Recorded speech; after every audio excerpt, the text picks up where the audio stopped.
Vous êtes-vous déjà senti comme un petit bateau à la dérive dans le vaste océan des liens sociaux, aspirant à être ancré dans le cœur et l'esprit de ceux qui vous entourent? Dans ce tourbillon de connectivité numérique, où des milliers de voix réclament l'attention, il est facile de se sentir perdu, inaperçu et sous-évalué. Mais si je vous disais qu'il existe une philosophie intemporelle qui peut être votre boussole, vous guidant pour devenir non pas un autre visage dans la foule, mais quelqu'un qui compte vraiment pour ceux qui vous entourent? Bienvenue dans un voyage où la sagesse ancienne rencontre la vie moderne. Aujourd'hui, nous plongeons profondément dans l'art de faire de soi une priorité dans la vie des autres, non pas par la manipulation ou les jeux, mais à travers les principes profonds et authentiques du stoïcisme. Restez avec moi alors que nous explorons comment être un phare dans la mer des relations, brillant suffisamment pour être vu, valorisé et chéri. Et si vous êtes prêt à découvrir ces secrets, assurez-vous d'appuyer sur le bouton d'abonnement, de nous donner un coup de pouce, de partager cette vidéo avec votre cercle et de rester à l'écoute jusqu'à la fin pour chaque moment perspicace. Parce que chaque seconde de ce voyage pourrait être la clé de la transformation de vos relations. Étape 1. Contexte et problèmes. Dans notre quête de signification dans la tapisserie complexe des relations sociales, nous rencontrons souvent un déséquilibre décourageant, un sentiment omniprésent que nous tenons les autres en plus haute estime qu'ils ne nous estiment. Cette perception, souvent assombrie par le sentiment inquiétant d'être sous-évalué, nous conduit à une exploration profonde de l'estime de soi. Le stoïcisme, une philosophie ancienne riche en sagesse, nous offre un phare de guidage à cet égard. La philosophie stoïcienne, enracinée dans les enseignements de penseurs comme Marc Aurèle, Sénèque et Épictète, met l'accent sur un locus de contrôle interne. Marc Aurèle, dans ses méditations, a profondément observé que vous avez le pouvoir sur votre esprit, et non sur les événements extérieurs. Réalisez cela, et vous trouverez la force. Cette déclaration puissante fait écho à la croyance stoïcienne selon laquelle la vraie valeur et le contentement ne découlent pas d'une validation externe, mais de l'intérieur. C'est un rappel que notre valeur ne dépend pas des caprices ou des perceptions des autres, mais de notre propre perception de nous-mêmes et de notre résilience intérieure. Sénèque, un autre pilier du stoïcisme, a souligné l'importance de l'autonomie et de la force intérieure. Il a déclaré avec éloquence que si un homme ne sait pas vers quel port il navigue, aucun vent n'est favorable. Cette perspicacité souligne la nécessité de la conscience de soi et d'une compréhension claire de nos propres valeurs et objectifs. Dans le contexte de nos relations sociales, cela suggère que la connaissance de nous-mêmes et de notre valeur est la première étape pour être valorisé de manière appropriée par les autres. Épictète, en mettant l'accent sur la dichotomie du contrôle, renforce cette approche stoïcienne. Il a soutenu que nous devons nous concentrer sur ce qui est en notre pouvoir, nos réponses, nos attitudes et nos actions, et laisser tomber notre préoccupation sur la façon dont les autres nous perçoivent. Ce détachement de la validation externe est libérateur et nous permet de cultiver un sentiment d'estime de soi indépendant de l'opinion des autres. L'approche stoïcienne de la recherche de valeur en soi résonne également avec les théories psychologiques contemporaines. Carl Jung, une figure centrale dans le domaine de la psychologie, a dit un jour que le privilège d'une vie est de devenir qui vous êtes vraiment. Cela s'aligne sur le principe stoïcien de la vie authentique, l'idée que la vraie valeur et le bonheur se trouvent dans la vie conformément à sa propre nature et à ses propres vertus. Étape 2. Dans cette exploration du renforcement de notre importance dans la vie des autres, nous nous tournons vers la riche source du stoïcisme et le paysage plus large de la pensée philosophique pour trouver des méthodes pratiques. L'accent n'est pas mis ici sur la manipulation ou les tactiques superficielles, mais plutôt sur la promotion d'une approche sage et sincère pour construire des relations authentiques et de grande valeur. Au cœur du stoïcisme se trouve la sagesse de comprendre et de contrôler ce qui est en notre pouvoir. Comme l'a dit Épictète, nous ne pouvons pas choisir nos circonstances extérieures, mais nous pouvons toujours choisir comment nous y répondons. Dans le contexte des relations, cela signifie se concentrer sur nos actions, nos réactions et la nature authentique de nos interactions avec les autres. Ce faisant, nous améliorons la qualité de notre présence dans la vie des autres, ce qui les rend plus susceptibles de nous apprécier et de nous apprécier véritablement. Marc Aurèle, un autre philosophe stoïcien renommé, a souligné l'importance de l'authenticité dans nos interactions. Il conseilla de ne plus perdre de temps à discuter de ce que devrait être un homme bon. Soyez un. Cela touche au cœur de la formation de relations de grande valeur, de l'authenticité, de la gentillesse et de la fidélité à nos principes dans toutes nos interactions. En incarnant les vertus que nous admirons, nous attirons naturellement des personnes qui apprécient ces qualités, établissant ainsi une base pour des relations significatives et durables. De plus, Les enseignements de Sénèque sur la brièveté de la vie et l'importance de vivre en accord avec la nature nous rappellent de valoriser le temps que nous passons avec les autres. Il a dit, la vie, si elle est bien vécue, est assez longue. Cela souligne l'idée d'être pleinement présent et engagé dans nos interactions, en faisant en sorte que chaque instant compte. En apportant toute notre attention et notre sincérité à nos relations, nous signalons aux autres qu'ils sont importants pour nous, invitant à une appréciation réciproque et à un approfondissement du lien. L'application de ces principes stoïciens se reflète également dans le contexte philosophique plus large. Le concept d'eudémonie d'Aristote, ou épanouissement, est réalisé grâce à des activités vertueuses qui constituent une vie bien vécue.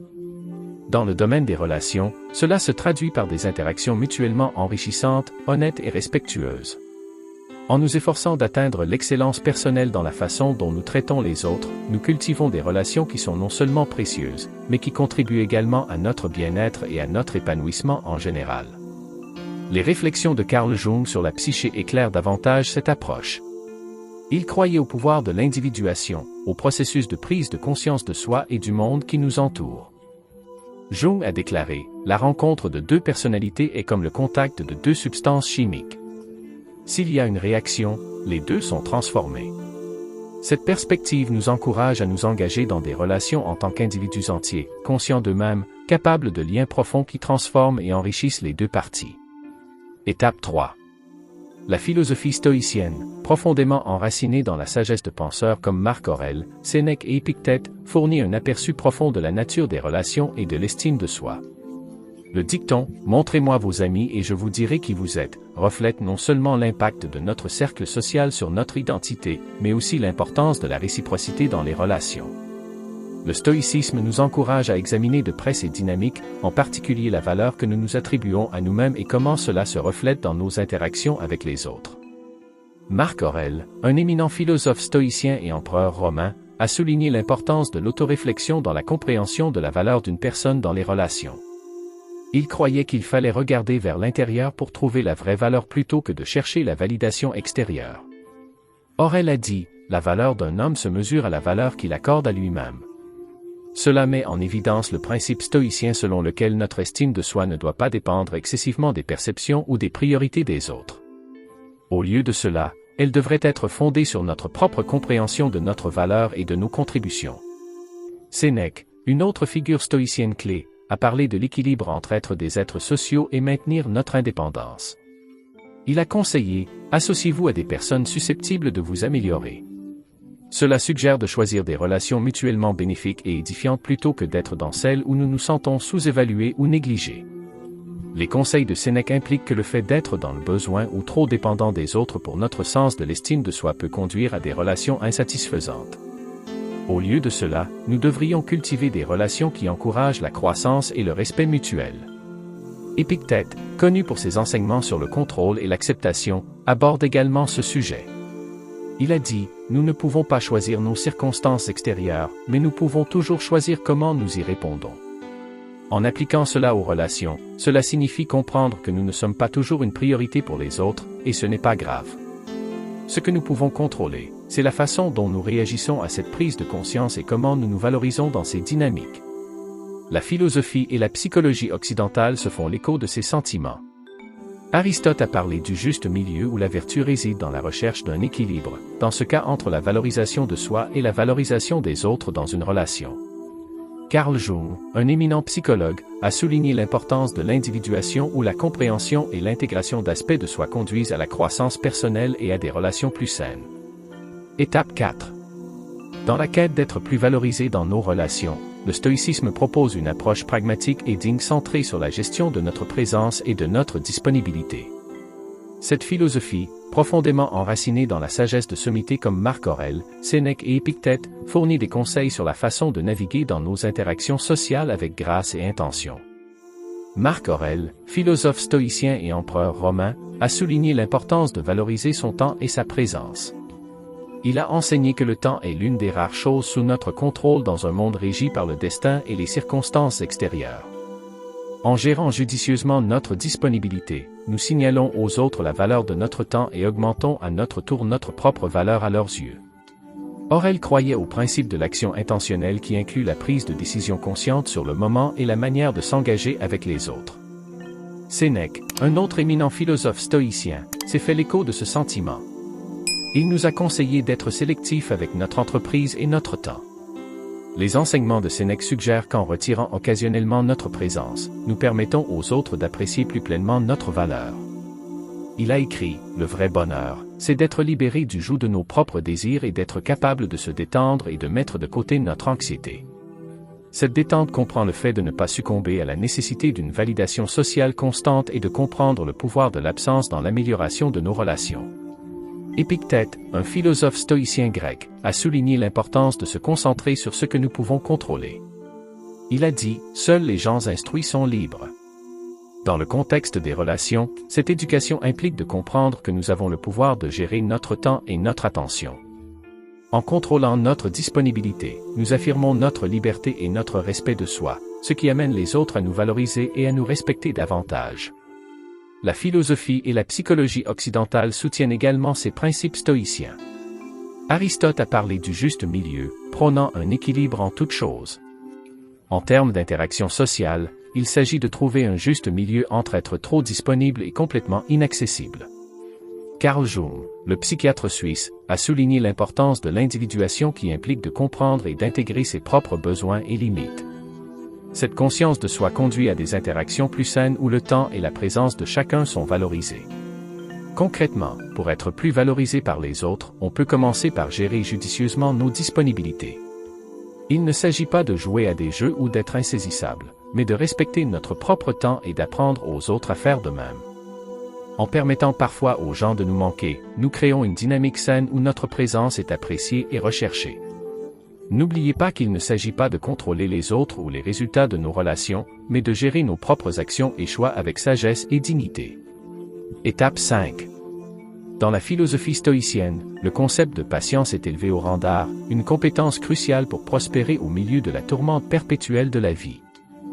Cette perspective, profondément ancrée dans les enseignements de Marc Aurèle, de Sénèque et d'Épictète, résonne d'une pertinence intemporelle. Marc Aurèle, réputé pour ses réflexions méditatives, voyait la patience comme une forme de forteresse intérieure. Il croyait que notre paix intérieure ne devait pas être à la merci des événements extérieurs. Vous avez du pouvoir sur votre esprit, pas sur les événements extérieurs. Réalisez-vous cela et vous trouverez de la force, a-t-il dit. Cette déclaration résume l'essence stoïcienne de la patience. Il ne s'agit pas d'attendre sans rien faire que les circonstances changent, mais de maintenir un état d'esprit calme et résilient, peu importe ce que la vie nous réserve. Sénèque, une autre sommité de la pensée stoïcienne, s'est fait l'écho de sentiments similaires. Il considérait la patience comme une résistance consciente contre les marées impétueuses de la vie, un moyen de maintenir la dignité et la grâce sous la pression. Le meilleur remède à la colère est le retard, a conseillé Sénèque, suggérant que la patience est un choix délibéré de faire une pause et de réfléchir plutôt que de réagir impulsivement. Cette approche est loin d'être passive. C'est un engagement actif avec notre paysage émotionnel, en maîtrisant nos impulsions en faveur de réponses réfléchies. Épictète, connu pour sa sagesse pratique, a mis l'accent sur la dichotomie du contrôle, enseignant que même si nous ne pouvons pas contrôler les événements extérieurs, nous avons un pouvoir absolu sur nos réactions. De ce point de vue, la patience est une manifestation de ce contrôle, une affirmation sereine de notre capacité à endurer et à persévérer.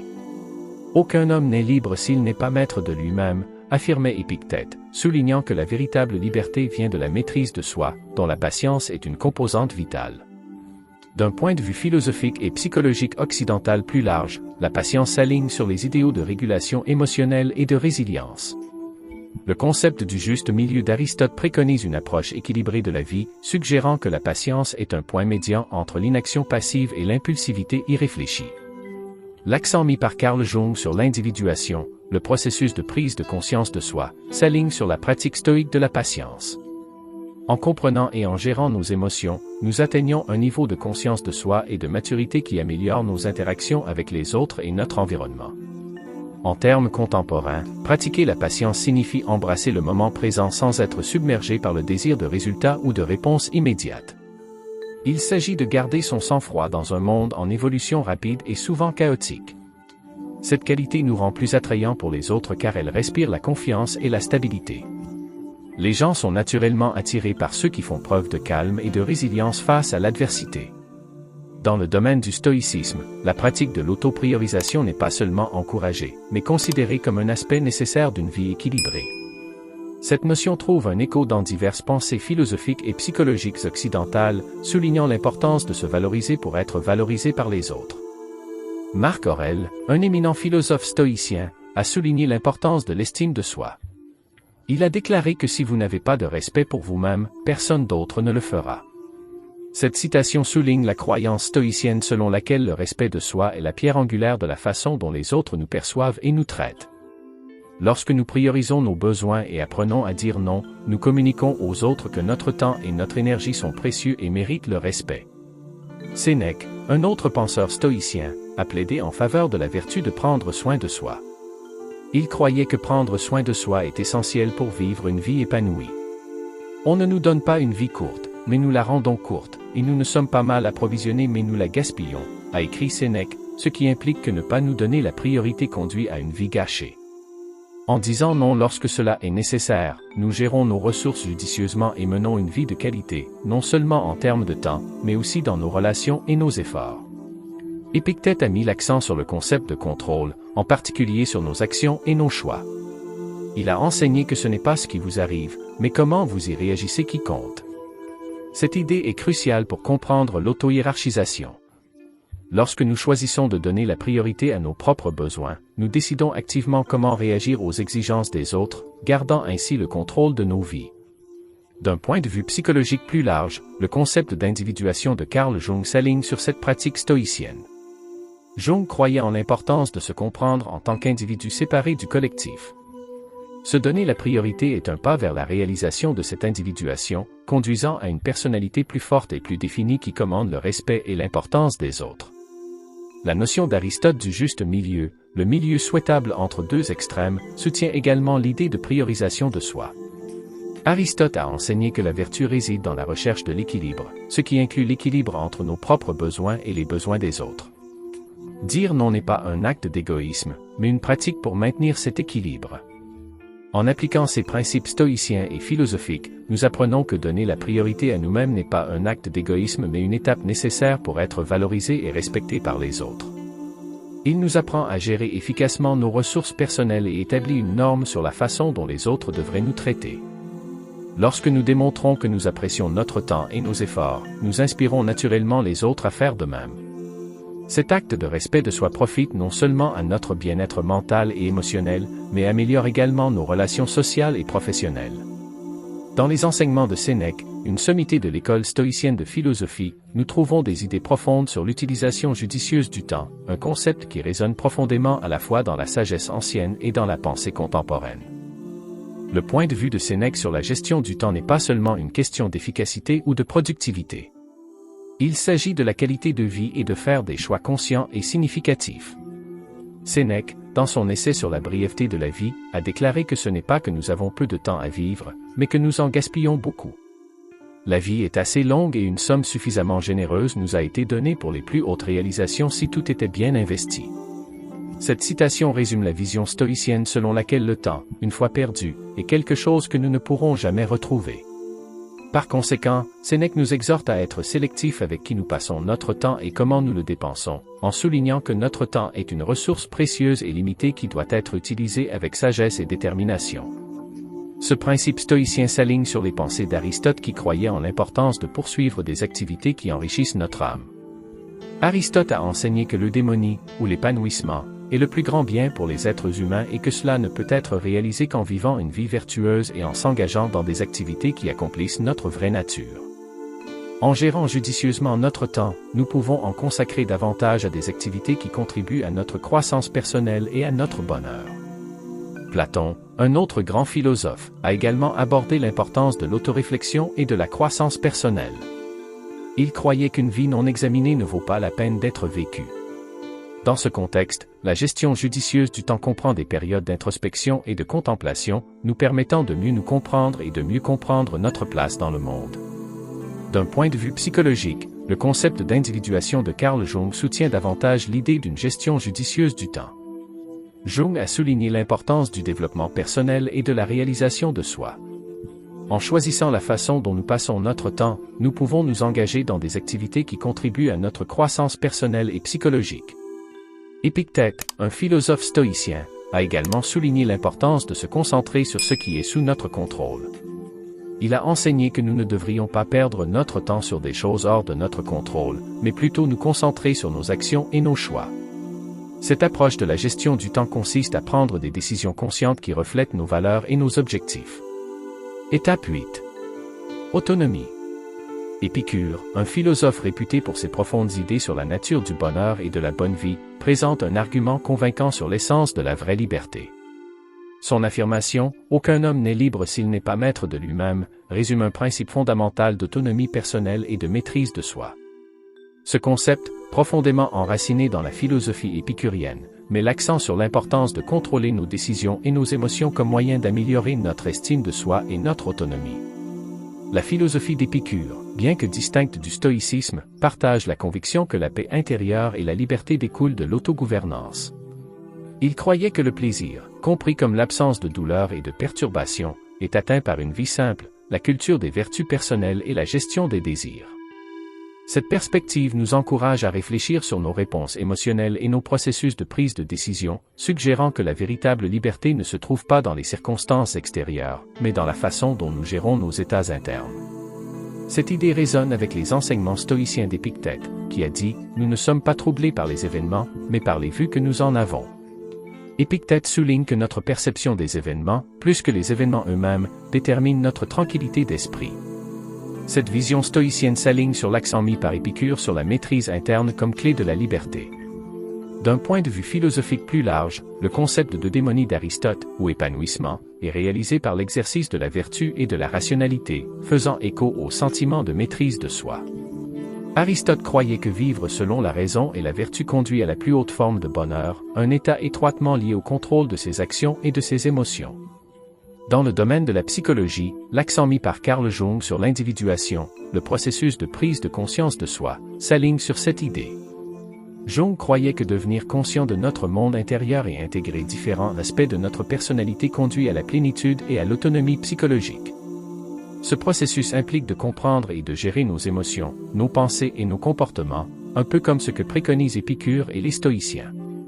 La philosophie de Platon souligne également l'importance de l'autogouvernance. Dans ses dialogues, Platon explore souvent le thème de se gouverner soi-même comme condition préalable au gouvernement des autres. Il suggère que la maîtrise de soi et la capacité de gouverner ses passions et ses impulsions sont essentielles pour une vie harmonieuse et vertueuse. Alors que nous terminons cette exploration, rappelez-vous que le voyage vers la maîtrise de soi et la liberté intérieure est un chemin parcouru pas à pas, jour après jour. Selon les mots de Marc Aurèle, la meilleure vengeance est d'être différent de celui qui a commis l'injustice. Alors, efforçons-nous d'être les maîtres de nos propres vies, non pas influencés par les actions ou les opinions des autres, mais guidés par nos propres vertus et notre propre sagesse. Merci de vous joindre à moi dans ce voyage perspicace à travers la sagesse stoïcienne et la pensée philosophique. Si cela vous a interpellé, je vous invite à plonger plus profondément dans le monde de la découverte de soi et de l'autonomisation en explorant nos listes de lecture. Vous y trouverez un contenu plus enrichissant qui pourra vous guider sur votre chemin vers la croissance personnelle et la tranquillité. N'oubliez pas d'aimer, de partager et de vous abonner pour recevoir plus de contenu qui suscite la réflexion. Votre soutien nous aide à poursuivre ce voyage ensemble. Restez sages, restez curieux et, jusqu'à la prochaine fois, adoptez le chemin de la maîtrise de soi et faites en sorte que chaque instant compte. Cliquez sur la liste de lecture à l'écran maintenant pour continuer votre voyage dans le monde profond de la philosophie et de l'amélioration de soi.